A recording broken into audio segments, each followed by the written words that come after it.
अस्सलाम वालेकुम ख़वातीन और हज़रात, ये कहानी है पाकिस्तान की तारीख के सबसे बड़े टेक स्कैम की। 900 से ज़्यादा लोगों के साथ ये स्कैम हुआ है और ये तकरीबन 1 अरब 45 करोड़ से ऊपर का स्कैम है। ये स्कैम कैसे हुआ, क्यों हुआ और इसका क्या पॉसिबल सोल्यूशन है, आइए इस वीडियो में बात करते हैं। जिस दिन इस स्कैम की खबर मंजर-ए-आम पर आई तो मैंने अपने इंस्टाग्राम पर लोगों से पूछा कि आपका क्या ओपिनियन है स्कैम के हवाले से। तो बहुत सारे लोग स्पेशली इफेक्टिव्स मेरे डीएम्स में आ गए विद प्रूफ्स और साथ में फिर इतने सारे आर्टिकल्स आ गए। मैंने थोड़ी और वेरिफिकेशन की तो फेसबुक पर एक ग्रुप और पेज मिला जिसका नाम था पाकिस्तान पीसी गेमर्स पीपीजी।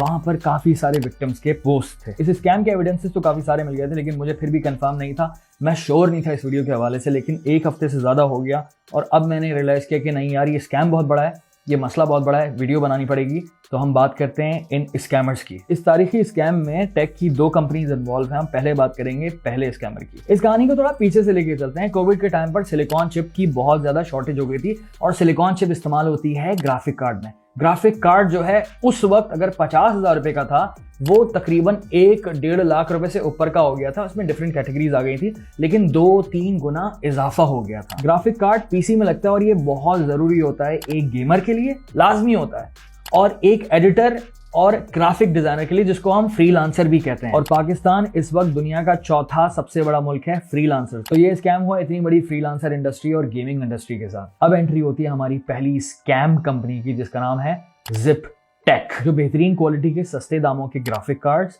और PS5 बेचने के लिए काफी ज्यादा मशहूर हो गई थी। जिप टेक इतनी मशहूर हो गई थी कि जिस पीपीजी ग्रुप का मैंने आपसे जिक्र किया, उसके ऊपर तकरीबन 1.5 लाख से ऊपर फॉलोअर्स हैं ग्रुप और पेज पर।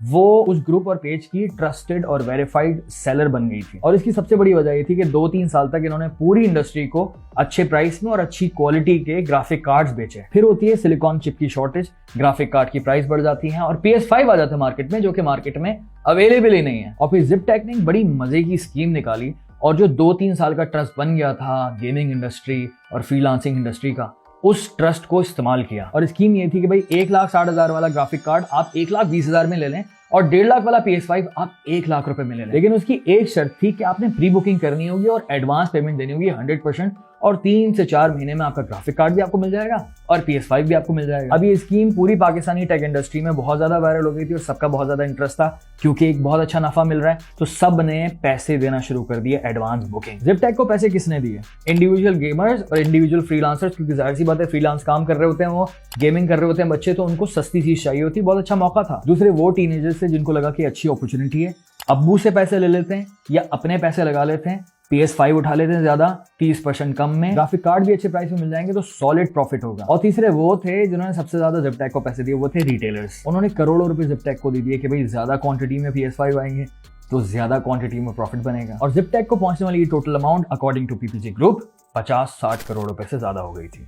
अब एंट्री होती है हमारे सेकंड स्कैमर कंपनी की, जिसका नाम है एब्सोल्यूट टेक, जिसका एग्जैक्टली सेम बिजनेस मॉडल है। इवन पीपीजी ग्रुप के मुताबिक ये दोनों कंपनी के ओनर्स आपस में दोस्त थे और अपनी बिजनेस एक्टिविटीज के लिए एक दूसरे के अकाउंट इस्तेमाल करते थे। एब्सोल्यूट टेक का भी एग्जैक्टली जिप टेक वाला सीन है, सेम बिजनेस मॉडल है। 2-3 साल तक ट्रस्ट बनाकर रखा पूरे पाकिस्तानी मार्केट में और फिर फेंका अपना इक्का। प्री बुकिंग 100% एडवांस वाला इक्का कि भाई iPhone 13 Pro चाहिए तो 2,20,000 रुपए वाला आईफोन आपको मिल जाएगा 1,80,000 रुपए में। अभी 100% आपने पैसे देने और 3-4 महीने बाद आपके पास आपके हाथ में आपका iPhone 13 Pro आ जाएगा। पर आईफोन आपको 40,000 रुपए बचेंगे भाई, और आईफोन तो ईद की मिठाई की तरह बिकता है। अब एब्सोल्यूट टेक को पैसे किसने दिए? सबसे ज्यादा पैसे इनको रिटेलर्स ने दिए। उसके बाद जिसको अपना आईफोन इस्तेमाल करना था, अपने लिए खरीदना था, उसने। और तीसरे लोग वो थे जो कि इन्वेस्ट करके अच्छा प्रॉफिट कमाना चाहते थे, वालिदैन से पैसे लेने वाले, दोस्तों से, भाइयों से पैसे लेने वाले, वो टीनेजर बच्चे थे। इंटरेस्टिंग बात यह कि जिप टेक और एब्सोल्यूट टेक का गेम साथ चल रहा है, दोनों 4-5 महीने की बात कर रहे हैं और फिर एक वक्त आता है, अप्रैल की कोई डेट थी, कि दोनों के दोनों मैजिकली गायब हो जाते हैं। बिल्कुल सफाई हस्ती से मिट गए, ना फोन लग रहा है ना कुछ लग रहा है, गायब, पता ही नहीं कहां है, आज तक नहीं पता चला। अकॉर्डिंग टू पीपीजी ग्रुप कहा यह जा रहा है कि जिप टेक के ओनर जो हैं वो टर्की में और एब्सोल्यूट टेक का कुछ नहीं पता। और इन दोनों की मुश्तरका स्कैम की अमाउंट है 1 अरब 45 करोड़ रुपए से ज्यादा। मुझसे बोला नहीं जा रहा। ये प्री बुकिंग वाले बिजनेस के ऊपर मेरा अपना एक ओपिनियन है और काफी सारे उलमा इस प्री बुकिंग वाले बिजनेस को नाजायज करार देते हैं। क्यों? उसका सिंपल सा रीजन ये है कि चाइना से आपने माल मंगवाया, किसी भी मुल्क से मंगवाया, जब तक आपके हाथ में माल नहीं है आप पहले से पैसे डिसाइड ही नहीं कर सकते। आपको इकोनॉमी का नहीं पता, आपको नहीं पता कि डॉलर कब ऊपर चला जाए। शंघाई में कोविड की वजह से लॉकडाउन चल रहा है, शिपमेंट्स डिले हो रही हैं, आपके हाथ में माल नहीं है, आप कैसे वादा कर सकते हैं। और पाकिस्तान में सिर्फ ये टेक की फील्ड का मसला नहीं है, पाकिस्तान में हर फील्ड में इस तरह के इंपोर्टर्स मौजूद हैं। ये इंपोर्टर्स दूसरों के पैसों से पैसा कमाने वाले बरसाती मेंढक होते हैं। पाकिस्तान की हर इंडस्ट्री में इस तरह के स्कैम इंपोर्टर्स होते हैं, आते हैं, लोगों को चकमा देते हैं और फिर भाग जाते हैं। तो मेरा आपको मशवरा है कि पाकिस्तान में आप जो भी बिजनेस कर रहे हैं, कभी भी प्री बुकिंग वाला बिजनेस आप मत कीजिएगा तब तक जब तक आपके हाथ में वो चीज ना हो। चाहे लैंड हो, कोई सामान हो, आपके हाथ में होना चाहिए, तब आप प्री बुकिंग कर सकते हैं। कुछ यूट्यूबर्स को भी क्रिटिसाइज किया जा रहा था कि उन्होंने ZipTech और एब्सोल्यूट की मार्केटिंग की, लेकिन उन यूट्यूबर्स के साथ भी स्कैम हो गया। अगर उनके साथ स्कैम नहीं भी होता तब भी उनको क्रिटिसाइज करना लॉजिकल नहीं है, क्योंकि हमारे पास जो भी ब्रांड आता है हम खुद इस्तेमाल करते हैं, फिर उसको प्रमोट करते हैं, एडवर्टाइज करते हैं। लेकिन मसला है कि सामने वाले ब्रांड की नीयत का हमें नहीं पता।